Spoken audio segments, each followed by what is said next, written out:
लोकसभा चुनाव का जनादेश सामने आने के बाद से ही भाजपा में आंतरिक बैठकों का दौर शुरू हो चुका है।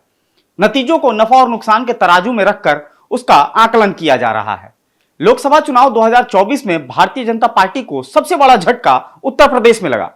2019 के मुकाबले बीजेपी यहां लगभग आधी सीटों पर सिमट कर रह गई।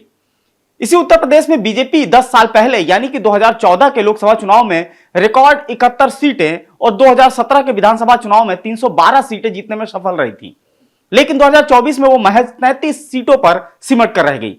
इसके चलते ही बीजेपी केंद्र में अकेले अपने दम पर बहुमत से दूर रह गई। बीजेपी नरेंद्र मोदी के नाम पर 2014 में यूपी से सियासी वनवास खत्म करने में कामयाब रही थी। इसके बाद से बीजेपी का सियासी ग्राफ लगातार प्रदेश में घट रहा है और यही पैटर्न जारी रहा तो बीजेपी के लिए 2027 का विधानसभा चुनाव टेंशन वाला हो सकता है। आज के इस एक्सप्लेनर में हम यही जानने की कोशिश करेंगे कि आखिर बीजेपी का ग्राफ इन 10 सालों में कितना और किन वजहों से गिरा है। नमस्कार, मेरा नाम है मार्तंड सिंह और आप देख रहे हैं डेली लाइन। उत्तर प्रदेश के लोकसभा चुनाव के नतीजों ने पीएम मोदी को ही बहुमत से दूर नहीं किया बल्कि बीजेपी की नींद भी उड़ा दी है।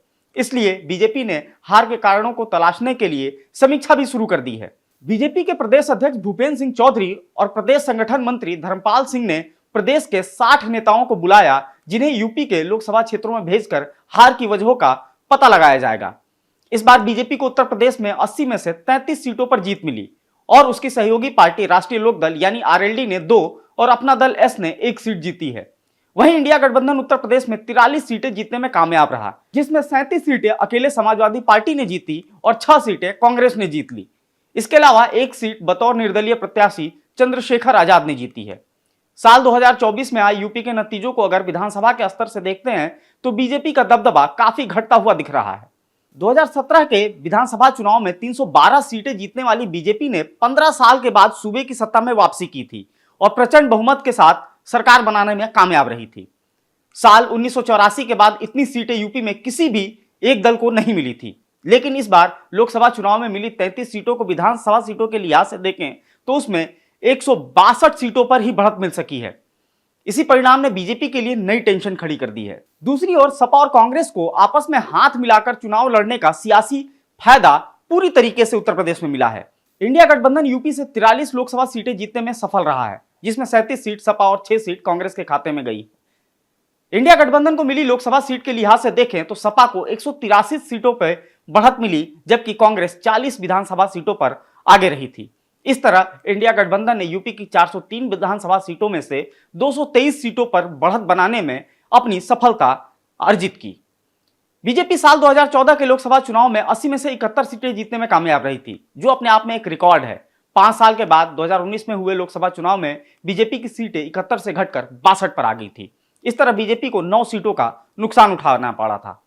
इसके बाद अब 2024 के लोकसभा चुनाव में बीजेपी 62 से घटकर 33 सीटों पर पहुंच गई है। बीजेपी को इस बार 29 सीटों का घाटा हुआ है। इसी तरह 2017 के विधानसभा चुनाव में बीजेपी सूबे की कुल 403 विधानसभा सीटों में से 312 जीतने में कामयाब रही थी, लेकिन 5 साल के बाद 2022 के चुनाव में घटकर वो सीटें 255 पर आ गईं। तब बीजेपी को 57 सीटों का नुकसान विधानसभा चुनाव में उठाना पड़ा था।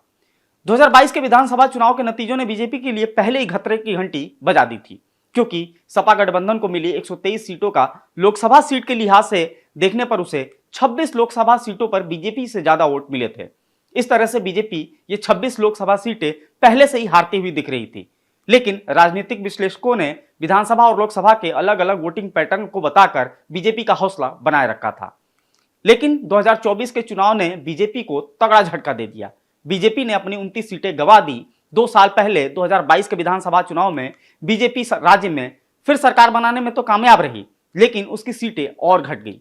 बीजेपी इस चुनाव में सिर्फ 255 सीटें ही हासिल कर सकी। सपा 47 सीटों से बढ़कर 110 पर पहुंच गई। सपा को यहीं से बीजेपी को हराने का मूल मंत्र मिल गया। सपा प्रमुख अखिलेश यादव का बीजेपी के सियासी आधार वाली जातियों पर लोकसभा चुनाव में दांव खेलना कामयाब रहा। बीजेपी सपा पर यादव परस्त होने का आरोप लगाकर गैर यादव ओबीसी बिरादरी को जोड़ने में इस चुनाव से पहले कामयाब रही थी, लेकिन इस बार अखिलेश यादव गैर यादव ओबीसी की कुर्मी, मौर्य और मलाह समुदाय पर दांव खेलकर बीजेपी को मात देने में सफल रहे। सपा कांग्रेस ने अब पीडीए फॉर्मूले पर ही आगे बढ़ने का फैसला किया है। माना जा रहा है कि इसी पीडीए फॉर्मूले पर दोनों 2027 के विधानसभा चुनाव भी लड़ सकते हैं। कांग्रेस और सपा का साथ आना बीजेपी के लिए किसी तरह के बड़े सियासी खतरे के संकेत नहीं माना जा रहा था, लेकिन अब लोकसभा चुनाव के चूंकि नतीजे आ चुके हैं और गठबंधन के पीडीएफ फार्मूले के साथ उतरने का फैसला 2027 में बीजेपी के लिए नई चुनौती खड़ा कर सकता है। आज के वीडियो में फिलहाल इतना ही। फॉलो करते रहे हमारे डिजिटल प्लेटफॉर्म डेली लाइन को।